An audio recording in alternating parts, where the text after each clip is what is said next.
It's 10 o'clock. This is Sky News at 10, our top story. The only member of the British Armed Forces ever to face prosecution over Bloody Sunday is cleared of murder and attempted murder.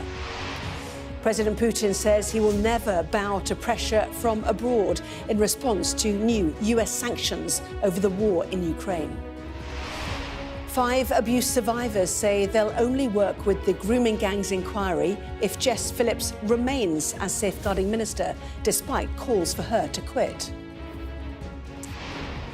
Counting gets underway in a Senedd by-election which could spell an end to Labour's dominance in Wales.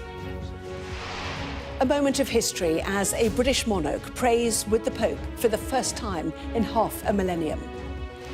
And we'll take a first look at tomorrow's front pages. That's coming up in our press preview from 10:30 right through to midnight.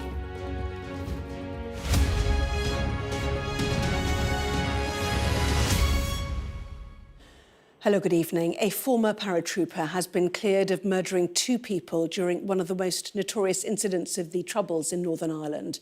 A judge ruled that Soldier F, who has not been publicly identified, was not guilty of killing James Ray and William McKinney, and also not guilty of attempting to murder 5 others during a civil rights march in Londonderry and what became known as Bloody Sunday in 1972. 13 protesters were shot dead during the incident. Well, the judge said the evidence presented against the veteran fell well short of what was required for a conviction. But he said that members of the parachute regiment had shot dead unarmed civilians, and those involved should hang their heads in shame. Our Ireland correspondent, Stephen Murphy, has this report. Mullers in the back.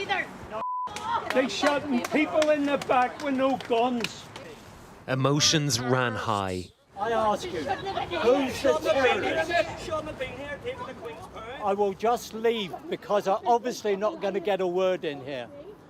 Veterans struggled to make themselves heard after the only British soldier put on trial over Bloody Sunday was acquitted of all charges. Elderly, in ill health and with his identity hidden, former paratrooper Soldier F returns home a free man. A non-jury trial lasting 5 weeks found hearsay evidence that he had murdered 2 men, Willie McKinney and Jim Ray, and attempted to murder 5 others was unreliable. Perjury, the judge said. Victims' relatives came to terms with the ruling. The families are very disappointed. We had hoped for a better outcome, or at least a small part of the charges would have stood up, but that wasn't to be the case. In January 1972, 13 people were shot dead and 15 wounded by the Parachute Regiment at a civil rights demonstration in the Bogside area of Derry. Another person died later. An initial inquiry cleared the soldiers of wrongdoing. It was one of the early defining moments of the Troubles. It's been more than 50 years since the streets around here crackled with the gunfire of Bloody Sunday. But for many here in the city, it remains an open wound, a trauma as relevant today as it was more than half a century ago. You can still find the scars here. My father was lucky, it went right through and under the wall. Parachute Regiment bullet holes preserved at the site of a cluster of shootings. This is Glenfada Park. And this is where most of the shootings took place, including my father, who was shot wounded and thanks be to God survived. The news of her father Patrick's survival was delivered by a priest. And I remember looking at his trousers and they were just covered in blood. And I kept looking down and thinking, I wonder, is that my daddy's blood? 53 years on, I still remember that day as if it was yesterday. Willie McKinney was not so lucky, shot down and killed here, along with Jim Ray. As I went under the house, my mother was sitting surrounded by a lot of people. She's sitting crying. And my father approached me and he said, Willie's dead. At that point, I just fell to my knees and broke down crying. A lengthy campaign led to a new inquiry. The victims were completely exonerated. What happened on Bloody Sunday was both unjustified and unjustifiable. It was wrong. But for others, the trial of Soldier F has been part of a witch hunt of veterans who served in the most difficult of environments, often paying with their lives. We have always acknowledged that innocent people lost their lives at the hands of the security forces in Northern Ireland. We don't deny that. But the responsibility for that sits squarely at the feet of those who chose illegally to bring weapons of war onto the streets and into the countryside of Northern Ireland. They bear the responsibility for innocent people being killed. Give the family a bit of space there, will you? The Bloody Sunday families don't agree, but they accept this is the end of the road. With Labour bringing forward new plans for legacy issues, including a new bill and protections for veterans, this could be the last prosecution we see of a former British soldier for Troubles-era killings. Stephen Murphy, Sky News in Belfast. Vladimir Putin has responded to new US sanctions this evening, vowing that his country will never bow to pressure from abroad. The Trump administration sanctioned Russia's two biggest oil companies last night, criticising what it said was a lack of commitment to ending the war in Ukraine. Well, this afternoon, Ukraine's president said land swaps with Russia as part of any ceasefire deal would not be acceptable. He was speaking after talks with EU leaders in Brussels. Our correspondent Siobhan Robbins reports now from there. After a difficult day last week in Washington, D.C., a warm welcome in Europe. President Zelensky arriving in Brussels to positive news. New sanctions, including measures targeting Russian liquefied natural gas for the first time. So could this move Ukraine closer to peace? Do you think a ceasefire is still possible? Ceasefire is possible, of course. And I think all of us need ceasefire. But we need more pressure on Russia. On Wednesday, Trump helped pile on that pressure with sanctions on two Russian oil giants, his patience with Putin suddenly wearing thin. This should be easier to do, but the level of hatred between Zelensky and Putin is very substantial. This is the first time since his re-election President Trump's imposed direct costs on Russia. But Putin was defiant. This is an unfriendly act towards Russia. It's obvious. It doesn't help strengthen Russian-American relations, which have only just begun to recover. Such action by the US administration certainly damages Russia-US relations. It's an attempt to exert pressure on Russia. But no self-respecting country and self-respecting people make any decisions under pressure. But even with the sanctions, peace feels as distant as ever. Russia continues to hammer Ukraine and isn't budging on its maximalist demands. And while Kyiv hits Russian refineries, they're still missing the US long-range Tomahawk missiles, which would allow deeper strikes. Zelensky's missile mission to the US capital last Friday reportedly descended into a shouting match. Mr. President, can you tell us how it went in DC last Friday? But when asked about the clash, Ukraine's leader remained diplomatic. The result of this meeting, we have sanctions on Russian energy. We don't have meeting in Hungary without Ukraine. And we have not yet Tomahawks. That's it. This is the result. I think not bad. In contrast to the volatility across the Atlantic, Europe is something of a safe haven, consistent, reliable. But despite that, the spectre of President Trump is ever present. And that's not the only headache for Zelensky. The EU's still arguing about loaning billions of frozen Russian assets to Ukraine, a windfall which would seriously boost Kyiv's war chest. Siobhan Robbins, Sky News, Brussels. So what impact then could the new US sanctions have? Let's get the very latest then from our correspondent, Paul Kelso.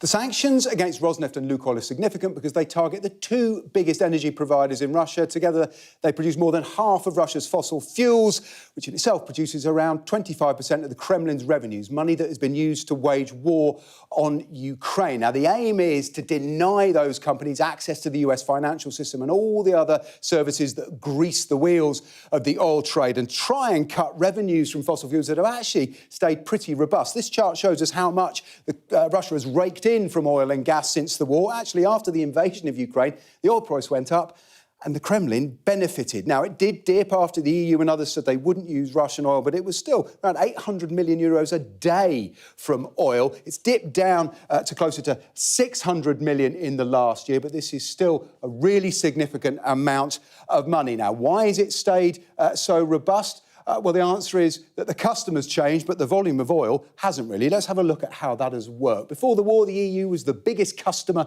of Russian oil and gas, followed by China, Turkey, some others, the UK and India right down the bottom. Well, what happened next? The European Union said it wouldn't use oil, so it dropped down, hasn't weaned itself off gas. That's the remaining blue line. The UK, we were negligible anyway. It dwindled to nothing. Look at India down here, a tiny customer. It became the second biggest customer for Russian oil and gas, behind China, which was already buying a lot. Also Turkey. We might call these allies of economic convenience for Vladimir Putin. They certainly have helped the Kremlin pay for the war. Look again, the volumes, they're not down that much despite all the disdain for Russia. Now, India's under a lot of pressure from these sanctions. There was a punishment tariff of 25% imposed by Donald Trump last week because of the amount of oil they were using from Russia. This shows us the volumes that have come from Russia into India, and we break it down by the two companies, Rosneft and Lukoil. You can see well more than half of all the oil. Also a reminder of the grey area, that's other Russian companies who aren't sanctioned, who can continue trading. There's another factor here, perhaps the biggest factor of all, the oil price. Why now from Donald Trump? Well, the oil price is relatively low, $60 a day, a little spike of under 5% since this news, but that gives room to squeeze supply without hurting American consumers. The White House just as sensitive, if not more, to the price of petrol at the pumps than it is to foreign wars. The question now is whether this will work. The official word is that sanctions are meant to change behaviour, not punish the recipients. We'll have to see if that works this time with Vladimir Putin. Paul Kelso there. Well, President Zelensky heads to London tomorrow for talks with the so-called coalition of the willing about supporting Ukraine. And meanwhile, President Trump was asked a short time ago for his reaction to President Putin's claim that US sanctions will not have a significant impact on Russia's economy. President Putin basically said today that Russia is immune from US sanctions. He said that it would not impact the Russian economy in any serious way. Is he Good. wrong? I'm glad he feels that way. That's good. I'll let you know about it in 6 months from now. Okay, let's see how it all works out.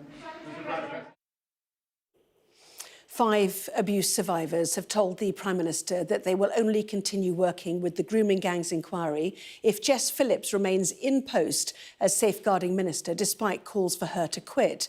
Sir Keir Starmer had earlier said he, of course, has faith in Ms Phillips after 4 women who quit the inquiry's victims liaison panel said they would be prepared to return only if she resigned. Well, Sky News has been speaking to one of these survivors backing Jess Phillips. We've never had a national inquiry like this before. We've had the ICTA report, but that was nothing like what we are having now. This is our chance to build something from the ground up, which is survivor-led, where everybody's involved and everybody gets a voice. And we shouldn't be falling apart right now. We should be working together. You and others have written a letter in support of Jess Phillips, and you, out of all of them, as the only person who's decided, and we're grateful for this, decided to relinquish your anonymity. Why have you written in support of Jess Phillips? Because Jess has only been fair and honest with us. She's told as much as she possibly can within her capacity at the time of when things have been happening. She's provided a lot of support over the phone and in person to a lot of us survivors behind the scenes, which people don't see that of Jess. So I do still want her to be part of this inquiry up until the end. Well, let's go live to Westminster and our political correspondent, Rob Powell. So difficult to see that split between those abuse survivors, Rob. But what happens next in terms of the inquiry now? Well, I think it falls to the government to try and bring together the differences and reconcile the differences among the survivors on that panel. Behind the scenes, some in government have been saying for the last day or so that, of course, there are differences of opinion over Jess Phillips, and that was part of the reason they're pointing towards this letter supporting Jess Phillips as part of the reason why the Prime Minister and the Home Secretary continue to have faith in her as well. So it's clear that the government has no intention of forcing her to resign. I think her position looks safer than it did 24 hours ago. But I think when you read the 2 letters from these 2 different groups of victims and survivors, survivors. Jess Phillips is not really the only or even the main point of difference between them. Remember, one of the key concerns from the group that were calling for Jess Phillips to resign was that they were worried about the inquiry being broadened out, not just looking at grooming gangs, but looking at other types of child sexual exploitation.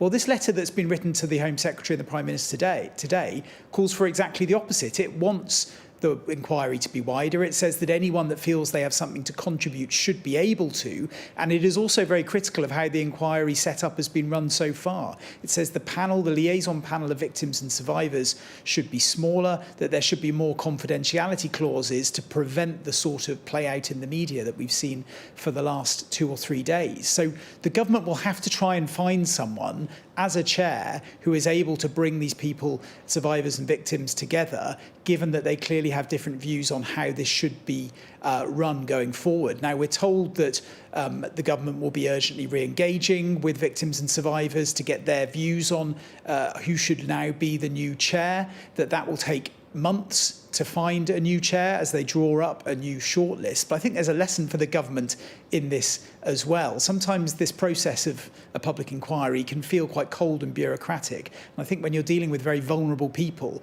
you have to try and humanise that process a bit and be very careful about what you say. Because, of course, what you do in this really matters, but I think how you do it really matters as well.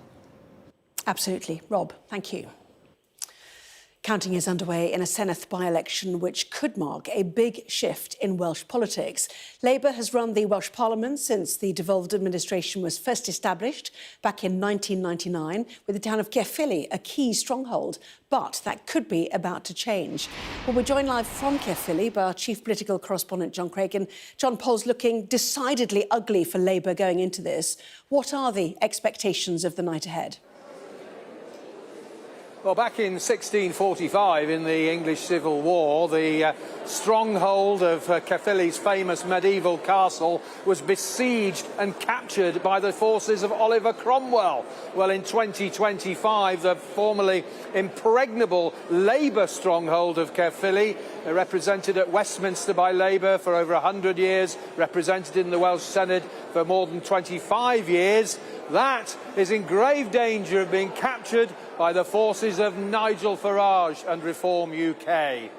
Now, the latest opinion poll suggests that support for Nigel Farage's party is 42%, Plaid Cymru 38%, Labour on a humiliating 12%, Tories, Lib Dems and Greens absolutely nowhere. So what is certain is that this will be a night of humiliation for Labour. What is less certain is whether this will be a triumph for Reform UK or for Plaid Cymru.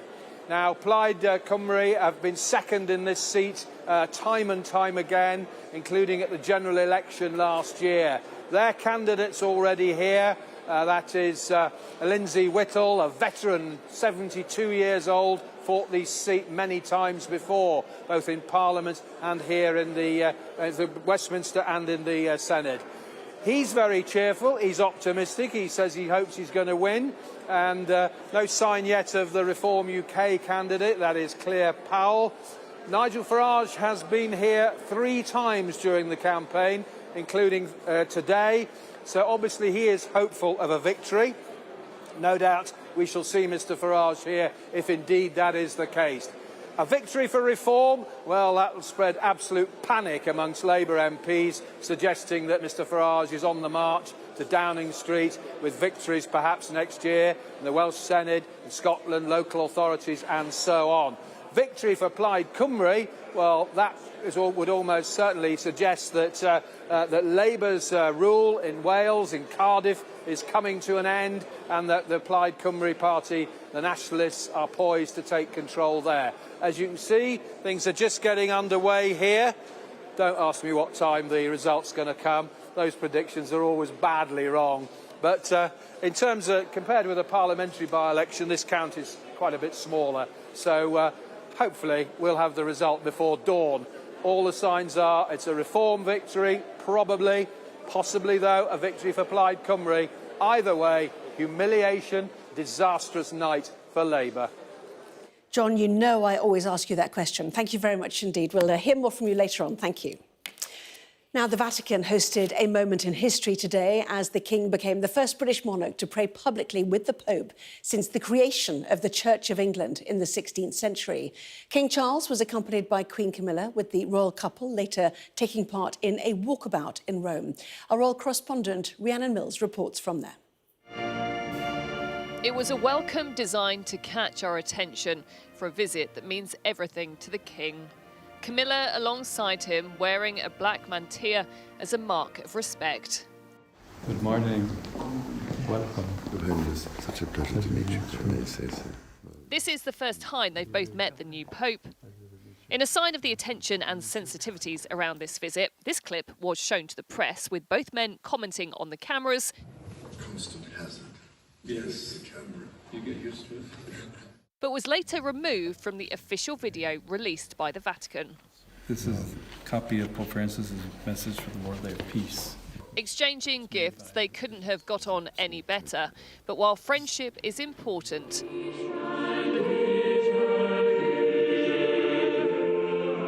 this is also about making history. Inside the Sistine Chapel, they prayed alongside each other. The first time a monarch and pontiff have done that for 500 years, since Henry VIII broke away from the Catholic Church. With King Charles also governor of the Church of England, the optics could not be more significant for relations between the two faiths. All of us have things in our past that we have to find reconciliation in, personally and institutionally. And that is an important part of growing together. We don't, as it were, lock up the past in a box. We try and embrace it. But there was a wider message that both King and Pope wanted to share, the two men talking publicly about their passion for the environment, the soft power of the royals and the church on full display. You could see from their interactions that you have two men who have shared interests and passions. But as it was pointed out to me by the head of the Catholic Church for England and Wales, you also have two heads of state who are currently wrestling with issues around historical sexual abuse hanging over their institutions and how best to approach those publicly.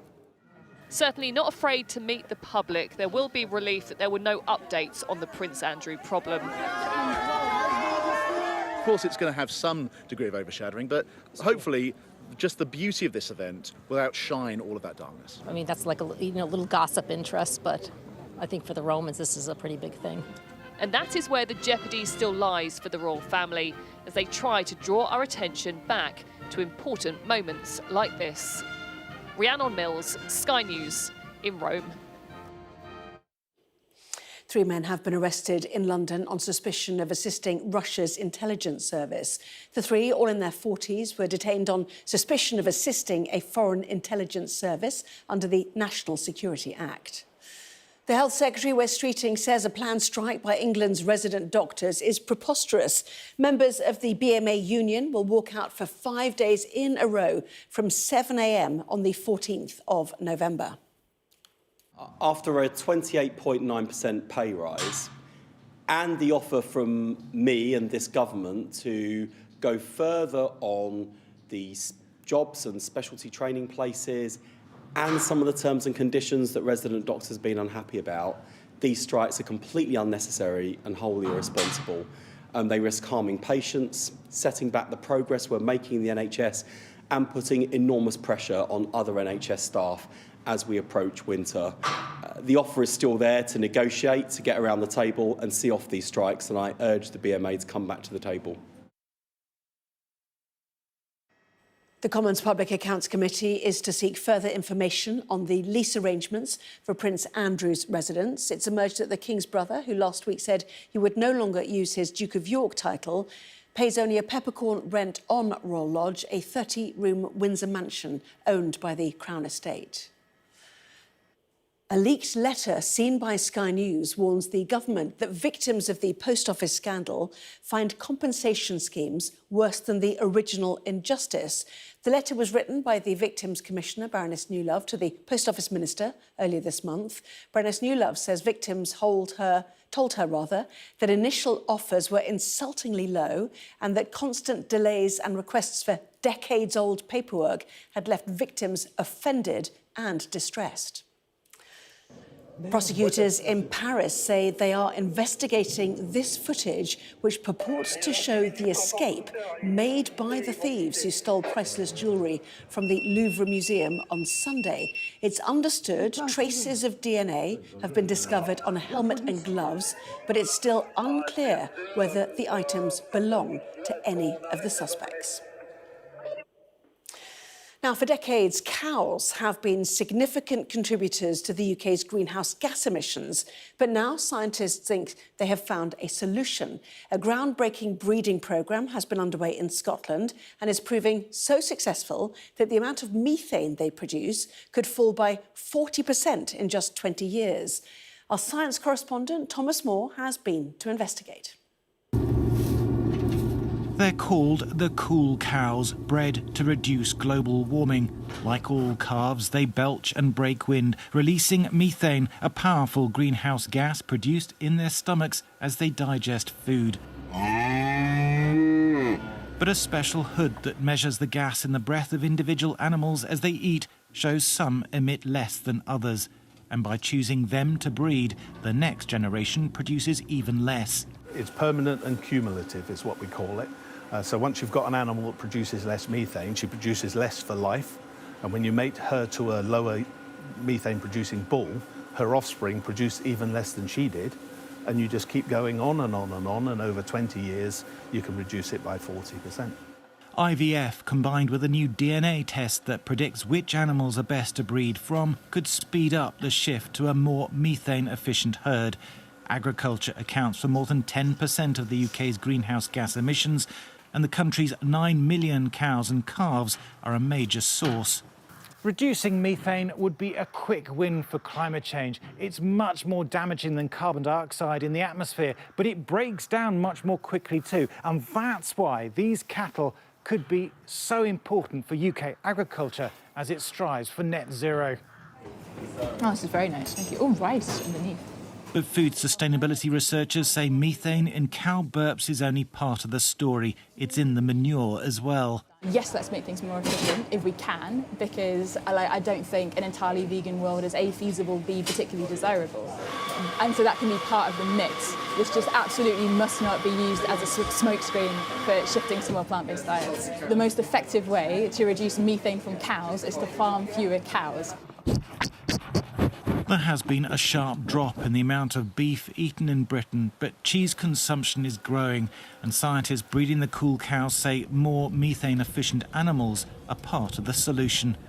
Thomas Moore, Sky News in Dumfries, Scotland. Well, that was Sky News at 10. Coming up, we'll be taking a first look at tomorrow's newspapers in the press preview tonight, joined by the Daily Telegraph's associate political editor, Tony Diver, and the political journalist, Zoe Grunewald. Welcome and lovely to see both of you. And among the stories we'll be discussing this on the front of the Telegraph.